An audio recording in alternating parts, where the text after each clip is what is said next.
Good morning, listeners of Bate Papo Sobre Negócios, business talk show, directly from here, YouTube channel, International Business Relations. We have a special guest today. Hello, Lynne. Hi, Natalia. It is a pleasure to have you in my podcast today. Thank you. Thank you for being here. Thanks. It's my pleasure, too. Lynne, you are a member of the League of Women Voters of Cape Cod. Please tell us about your role in this group and what it is its mission. Okay. Well, the League of Women Voters of the Cape Cod area covers all 15 towns with one exception, and that's Falmouth. Falmouth has their own league. Mm-hmm. And we, even though we have League of Women, we are a group of men and women as part of the League of Women Voters. And we have right now about 125 members. And I've been involved with the League since 2020, so I joined during the pandemic. And we have several groups within the League. I was very interested in voter service because I think it's very important that people go out and vote. We also have a legislative committee, and we also have a youth service committee. So I joined with the voter service and got involved and then became co-chair, and now I'm chair of that committee. And I have probably about 30 to 40 volunteers that help put together all the things that voter services does. I'm not sure how long this particular league's been around. It's been around for quite some time. And our mission is very simple. We want to be the encouraging group to have people go out and exercise their right to vote. We want to present them with information on what the topics are. And as I said, we want to encourage folks to become involved in their communities. Mm-hmm. So lots of many different things. And when someone joins the League of Women Voters Cape Cod area, they also become a member of the League of Women Voters Massachusetts and the League of Women Voters on the national level. Mm-hmm. So it's a nice little group that we have here. Oh, that's awesome. That's great. And you're probably very busy during this year because it is election year. Well, actually, it finally calmed down because we did 4 candidate forums. We did one for Barnstable District 1, Barnstable District 2, the Cape Cod County Commissioners, and then the Cape and Island State Senate race. So we've been doing a lot. And in addition to that, we do newcomer events.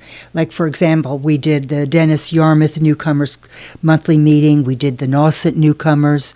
One of our members went to Cape Media in Dennis when they had their annual meeting and was there to encourage people to register if they weren't registered and gave them information that they might find very useful. So we do all different things, and then during the summer we participate in a lot of the fabulous events that are put on the Hyannis Green, and we just go wherever we can to meet as many different people as possible.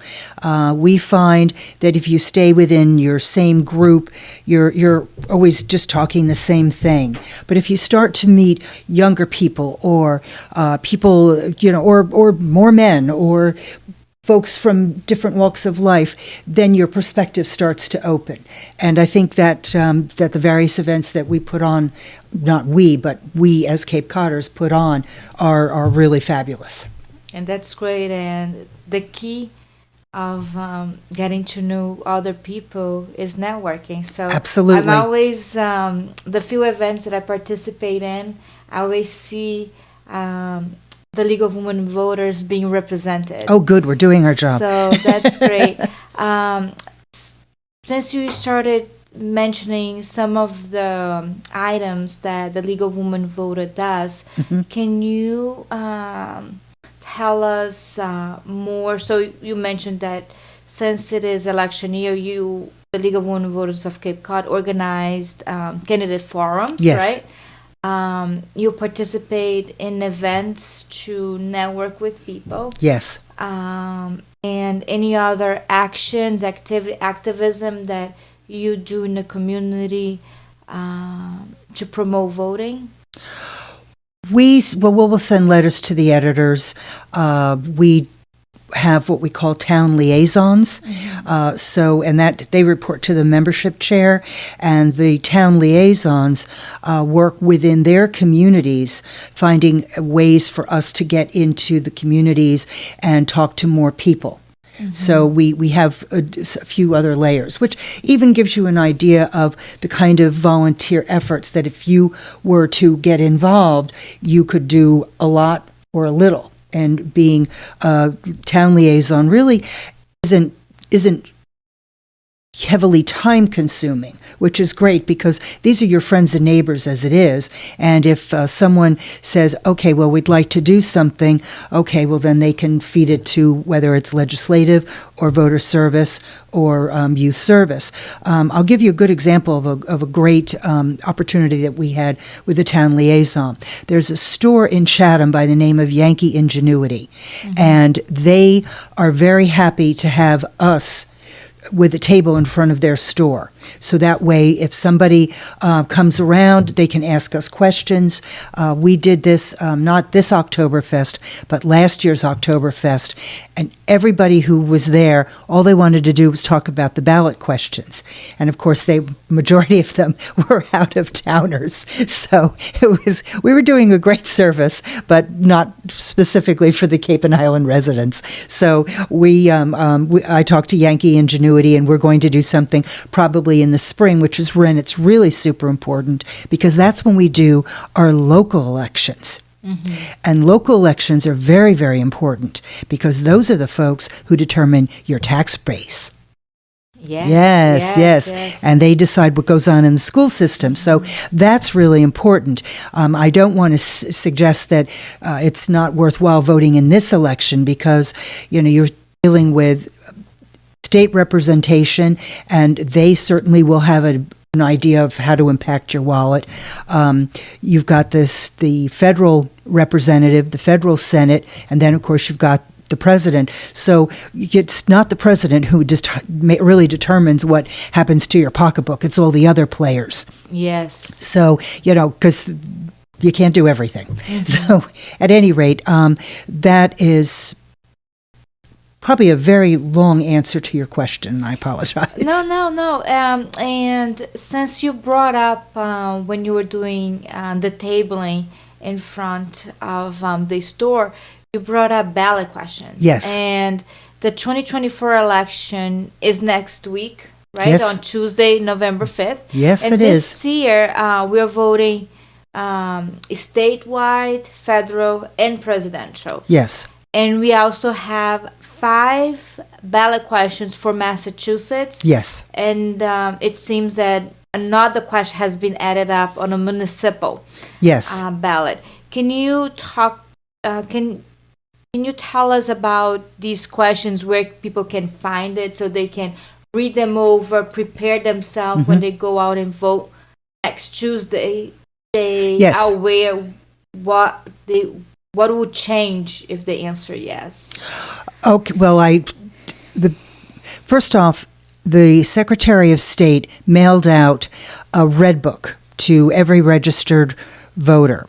If anybody who's listening to us didn't receive one, they could go to their town hall and get one from their town clerk's office, and there's no charge for this.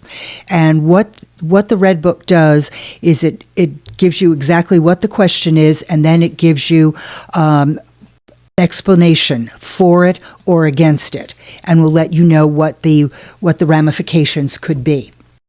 So, and which is great because it's giving you the facts for you to make your own decision. It's not telling you what to think, which I think is very important.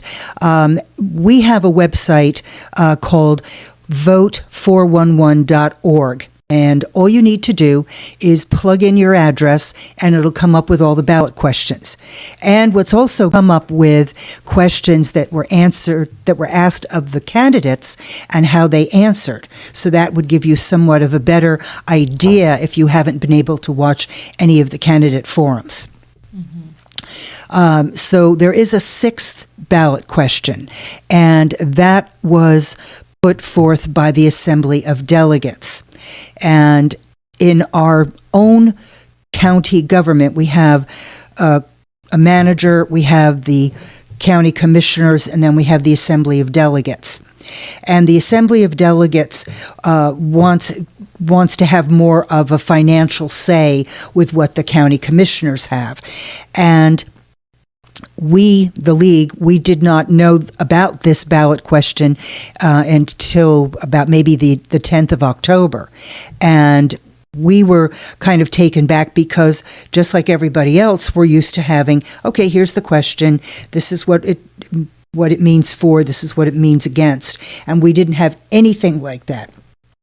Now, you might have been seeing signs that are popping up, vote yes on 6 or vote no on 6. Excuse me. The league has taken the position of voting no, and the reason we did so is next year is a charter review for both the Assembly of Delegates and the county commissioners. And we feel that that particular question that the Assembly of Delegates is looking to get answered is better served in a charter review. And so that's what I can tell you about question number 6. Yes, thank you so much for explaining that, because it's so important. Sometimes the questions, people get so excited, oh, it's presidential election, and then they don't read the red book, and then Right. you get there, they just fill in the blank without knowing what exactly they are voting for. Exactly. Which can change a little bit of our lives. Yes, it definitely could. I mean, there's one that has to deal with tips and the getting up to minimum wage. I don't work in hospitality, but I would talk to people who do work in hospitality and ask them, what do you think of this particular ballot question? Are you for it or are you against it? Because they would be specifically impacted. I know the Cape Cod Chamber of Commerce has come out against it because they feel it would be very hurtful to the hospitality business on the Cape. But again, I would talk to someone you know in the hospitality field. That makes sense. Another one is MCAST. My daughter hated MCAST, and she'd be happy to see them go. But some people would say, no, this gives us a chance to every student be on equal footing so that everybody will get an MCAST upon graduation. If we get rid of this, what does the next day look like? And does that mean each school is going to have their own criteria? Well, how fair is that going to be to someone in another part of the state? So, I mean, you've got some things that you could really make a decision on. But as I said, if my daughter was here, she's in Chicago now, but if she was here, she would absolutely vote against it because she hated taking the MCAST. She hated taking tests, but that's okay. Yes, and a standardized test to test all schools, I can see the pressure on the students. Oh, absolutely. And this last fight for that particular question to come in a ballot, it's probably because of the consequences that we are suffering after pandemic for having several months, more than a year, students online instead in person. Yeah. So No, I feel like we a lot of lost. students are behind in their academics because it was a loss of time in school. Oh, I do not disagree with you. I think really what the school systems should have done, and I'm really sorry they didn't, is they should have brought in more support staff. They should have brought in more tutors. And if it meant keeping the kids in school for another few weeks, I don't know any parent who would say, oh, no, my kid doesn't need extra help. Of course, because this was important. The pandemic really did a number on a number of our students, and they should not be put in a situation where their life is made difficult because they had absolutely no dog in that fight. Mm-hmm. They didn't cause it. They were the ones who received, I think, the worst part of it. True. But my feeling about that question, it probably came out now because of the consequences that students are falling behind and not able to pass MCAS in big number like before. Yeah. And the school suffers it, right? When there is a high number of students not passing. Well, then it goes back to showing the school system what you need to do. If you're finding that you're not doing so well in math, well, then what do you do about it? If you find you're not doing so well in reading, what do you do about that? So I think it goes back to the school system, and if you're a parent within that school system and you see that the MCAS aren't as high as perhaps you might want to see, then it's in a way it's your responsibility to go to a school board meeting and say, excuse me, what are you doing to improve this? Mm-hmm. True. Because you have a right. As a taxpayer, whether you're a parent or not, you have a right to go to a school board meeting, to a select board meeting, to a planning board meeting, and ask them, what does this mean? What are you doing? And it's a great example that our listeners might not be aware of, the power of our voice. Absolutely. Of showing up to these meetings. Yes. It took centuries for us women to be able to vote, right? Absolutely. It's been several decades. Women It's are able been to exactly vote. 100 years. 100 years, 1 century, yes. So it's been a century. A century ago, women could not vote. So I think voting is a privilege. Absolutely. But beyond voting, there are so many meetings that happens around in our town. Yes. That people might not be aware of, that decisions are made. Mm-hmm. And if we show up those meetings, give us our opinion, we are going to be influencing. Absolutely. And what I think many people don't realize is it's okay to go to these meetings. You are welcome there. And if you are a little bit hesitant about asking a question, sit there and watch and listen, and you will learn, and you will be able to figure out, okay, I like what that person said. I'm not so sure about that person. Well, maybe I'll ask that person to explain themselves a little bit more outside of the meeting. And in the town of Barnstable, you've got, I believe, 15 counselors. That's a lot. That's a lot of people. Of course, this is quite a lot of real estate too, so that makes sense. And I think it would be important for folks to go and just listen to the conversation that the counselors have in their meetings. Just like with the school board, I know there's a school that is dealing with a lot of mold issues, and I think parents are starting to show up for that. And I think more people should do that, because that's something that could have a real bad effect on a little kid's health. Oh, yes, of course. And can you tell us the importance of getting out and voting? So here in the United States, it's not mandatory to vote. I am from Brazil, so in Brazil it's mandatory. So if we don't vote, we get a fine, and we might even block to renew documents. So tell us the importance of voting, and if you're aware of around how many percentage of people in Cape Cod actually vote. Okay. One of the things that I think is important is, while you might be required to vote in this country, it's our right to vote. And not only is it a privilege, but it is a right, which means you're a resident of the country, you want to see how it's run. Make it a little bit simple. Let's consider it a big club. And this is how you pay your dues. You go and you vote in every election. We have elections practically every year. And every single one of them are important, whether it's to your town, it's to your county, it's to your state, or it's to the federal positions. With folks that maybe aren't used to that type of freedom or leniency, the best thing to do is make a plan to vote. So let's say you've got 5 friends, and they all used to be in Brazil and they were required to vote.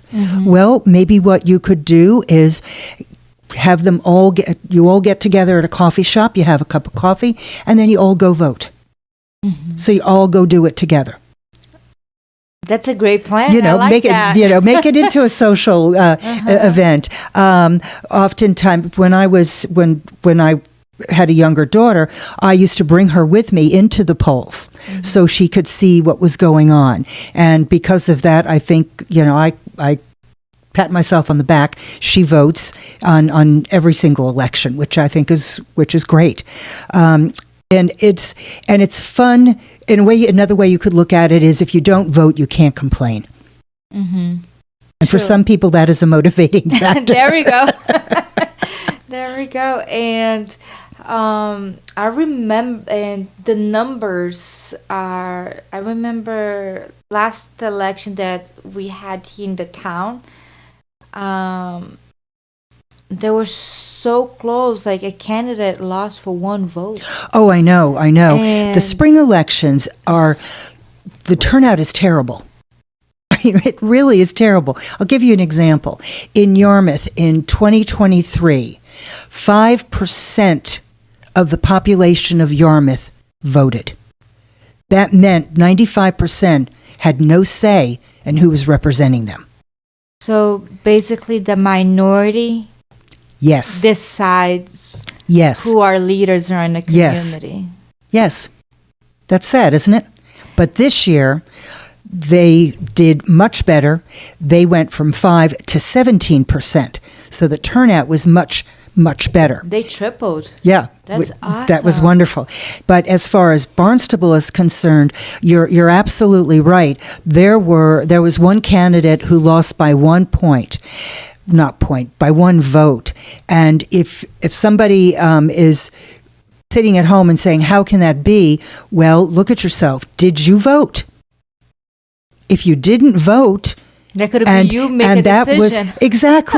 Exactly. There have been other elections in other of the Cape towns that have been decided by 3 votes. 3 votes. I mean, that's really close. And it's like a small family going out and vote. Yeah, and make the decision. Yes. Weather can be a factor. I understand that. But normally we don't have hurricanes or tornadoes or blizzards when we go out to vote. So, what are a few raindrops? Nothing. Yes. And that comes to my next question. How can we encourage our community to vote and support our candidates? Because it seems that here on the Cape, not much people are going out and vote, right? On some municipals election. How can we encourage them, Lynne? Well, I think the best thing to do is to listen to what's going on in your community. And if you have a question, ask. Because if you get enough information, you might decide that you might want to run for office yourself. And that would be a whole new opportunity for some folks. But when the candidates do pull their papers, which are based upon signatures that they get throughout walking around door to door, if you hear of a candidates forum or you hear there's going to be an open house, attend. Don't feel that you walk in and they're going to ask you for money. If they do ask you for money, you can always say no, thank you. You don't have to give somebody money. That's important. And this way, you start to get involved in more and more things that are going on. Last year, all 15 seats on the council in Barnstable came up. I don't know how many will come up this spring, but I would suspect that there would be a contested race or two. And we will certainly do our best to have a candidates forum. And the thing that we like to do when we do candidates forums, we have them live, but we also have them recorded, and then they're put on the local government channel. Okay. So people can see them any time of the day they want to. And where can we find these agendas and to attend the forums and participate on them? You could get an awful lot of information from your town's website. They will let you know when the select board or the town council are meeting and what their hours are. Usually they post agendas. They do that for the counselors, they do it for the planning board, they do it for the school board. And if you need further information, you could go to the town clerk's page and find out various voting dates and they publish it once they have it nailed down. Oh, they wouldn't have anything for spring right now. They're too concerned about getting this one done. Of course, this is a big one. And beyond voting during election, there's other ways. What other ways can we get involved and be heard in our community, like our voice be heard? You have mentioned town committee, and you have mentioned going to the school board committee. Is there any other ways we can get involved and our voice can be heard in the matters of the town? Well, for example, take the school. Many of the schools have PTOs. And if you're a parent, that's a great way to start talking to folks of other interest because you all have kids. And then you can find out what are some concerns of those parents. And those might be your concerns, or they might be concerns you didn't even know were aware. As far as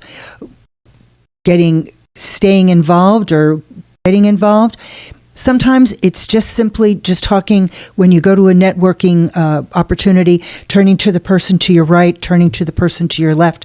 You make a new friend. They might even be your neighbor that you never knew you had. And it's just slowly building up your own network. And I think that's probably the easiest way to start. Yeah, thank you. You're welcome. Thank you.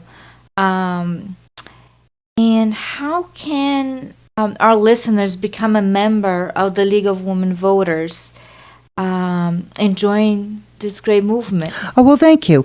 If someone is interested, they could call 508-945-0511. They can go to our website, which is www.lwvcapecod.org. And we have meetings throughout the year. We're December 5th, we're going to have a holiday meeting. I'm not sure exactly where it is yet, but and we do things like we wrap books so you don't know what you're getting, and we do a book swap. Oh, how nice. Yeah, it's fun. That's great. Yeah, it's fun. We've held, during the pandemic, we did everything by Zoom like everybody else did. It was a little difficult doing teas by Zoom, to be honest, but we did what we could. And so we started having meetings at the Family Collaborative in Yarmouth, and we then decided we would kind of start spreading the wealth around a bit, and we had a meeting at the Hearth and Kettle, and our speaker was Sheriff Donna Buckley, and she was fabulous. She's doing some really great things. And matter of fact, we have a group that goes to the jails and speaks to the women. Oh, that's great. Yes. So the activism, it's big. It is. So you're everywhere. Yeah, Wow, that's great. We try. But as I said, you can participate as little or as much as you want. Just being a member and getting the newsletters on a monthly basis. If you don't have a lot of time, that's a great way to know what's going on. The meetings are held at night, so people that work can come at night, and they can have a nice meal and start to network and meet new women from maybe towns that they've never been in. Is there a membership fee? Or? Yes, and this is for not only for us, but for the Massachusetts League and the Federal League. It's $55. Students are significantly less. Monthly or yearly? That's yearly. Yearly. Wow. Oh, so that's and then you also mentioned, so there's a monthly meeting, and then there's committee. Not monthly. There's monthly board meetings, which the membership is invited to, and which we do only on Zoom still. But we have September. We have a membership meeting. Then we had one. Let's see, we did a spring meeting. No, that was a fall meeting. And then we're going to be doing the holiday meeting. So it's about a quarter. Yeah. A year. And then you mentioned that there are committees, so the members can participate in the committees? Yes, they can. And how many committees and what are well, for example, I can speak really clearly about voter service. When we do a candidates forum, we have people who keep track of the time because there's 2 minutes per question. And when it's getting close to 30 seconds left, a paddle goes up so that the candidates know you have to stop speaking very soon. And that's like maybe an hour out of a day.